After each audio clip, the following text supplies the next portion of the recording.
If you must do this, concentrate on your mortal point. Imagine one spot of your body that will remain vulnerable. This is the point where your soul will anchor your body to the world. It'll be your greatest weakness, but also your only hope. No man may be completely invulnerable. Lose sight of what keeps you mortal, and the river Styx will burn you to ashes. You will cease to exist. Mm-hmm. Um, So if like Luke does the Achilles curse somewhere between season 2 and season 3, or book 2 and book 3, mhm, because there he Percy starts mentioning how he starts looking like more run down and stuff in Sea of Monsters, and every time they see him after that, he, progressively looks worse. He has dreams about Luke in like the coffin and stuff, with mhm, that dream with Thalia in Sea of Monsters. And so during Sea of Monsters is when Kronos' body is starting to like be in his body. mhm. But at the end of Titan's Curse is when, Thalia kicks him off a cliff and he doesn't die. And Yeah. Percy has that whole discussion with Poseidon. He talks with him, and Poseidon says, like, he doesn't really know how he could have survived that fall. And he's, like, confused by the fact that he did, but he just knows that he did.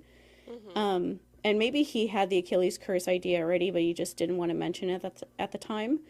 But either way, by the end of, by somewhere in like the third season of the show is likely when that happens. And so Mhm. the show could show us that.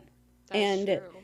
because it is something to show what Luke is doing, because it's one of those things that like the timeline is from or Percy's perspective, but all these things are happening at the same time. Like Luke does the Achilles curse, and he's torturing Annabeth, and he's also sending Chris into the labyrinth so he can find his way through it and kill everybody at camp. All during like Titan's curse time.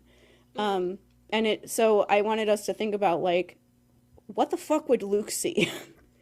Yeah, I it's okay, hard. I made a video where I said that Luke being like predatory Mhm. with Annabeth is not off the table really, if they because of I feel like it can't be until they show if how they do the scene that they reference in the last chapter here, where he shows up at her house like a freak.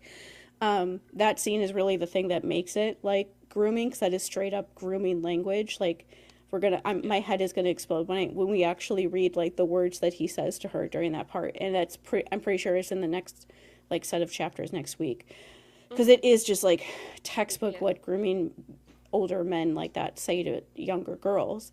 But I feel like it would be Annabeth, Mhm. and but in a really gross way. Yeah, and maybe it'd be like even little girl Annabeth, like Yeah, like I feel like it would be like younger Annabeth, because the thing that Luke liked about her was how much she idolizes him and thinks he's like the most amazing, beautiful, wonderful person on the fucking planet, and that he's her like superhero. He's gonna go out and like save everybody, and that's why he liked little Annabeth, and I think that's why he still likes her in these books like that. In whatever way you want to interpret that, I suppose it's still he still has this weird affinity for her. Like in Battle of the Labyrinth, he's saying like he thinks they're going to wipe out all of camp, and he's telling his army people when they're doing like the battle with mhm. where Ethan's there and stuff. He says like, don't hurt the girl. You Yeah. can kill everybody else, but don't hurt the girl. And so he wants her to be the only one left. That's gross.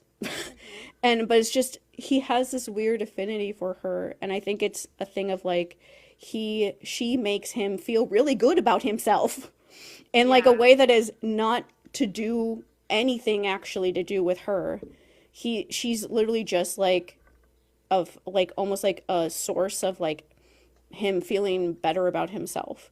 It has nothing, it like she's like almost like a blank slate in a way. Percy loves Annabeth because of who she is as a person, and how she challenges him, how he has to like prove himself to her, how she just understands him and things like that. But he actually knows who she is as a person, and that's why he loves her. It doesn't have anything to do with him. He's not getting anything out of it. He just feels like that about her, regardless of if he gets something out of their relationship. Like he doesn't love Annabeth because she's smart and figures out how to save him. Mhm. That's not why he feels like that about her. But like with Luke, I feel like he loves Annabeth because she loves him so much, and he knows that he can always convince her to be on his side. Yeah. Um, and I'm just wondering, it's like that's like the only person I can imagine it would be Yeah. because he's Um, so ashamed of his mom. it It's not going can't to be be her. her. And And there's Thalia kicked him off a mountain. He was ready yeah, to poison her. It can't be her. and like you could say maybe Thalia if you want to believe that Thalia and him that he had like romantic feelings for Thalia. I Hmm. could see people thinking that, but like you said, I feel like it would only be Thalia before any of the like the bad stuff happened. Hmm. Because Thalia after that wouldn't be like something that made him feel very good to keep him like grounded. But Exactly. it is a thing of like if it is Annabeth in that sort of situation, that wouldn't keep him very grounded to humanity. So like, Yeah. no wonder he's like, oh, this girl will do anything that I say. How great of humanity I have.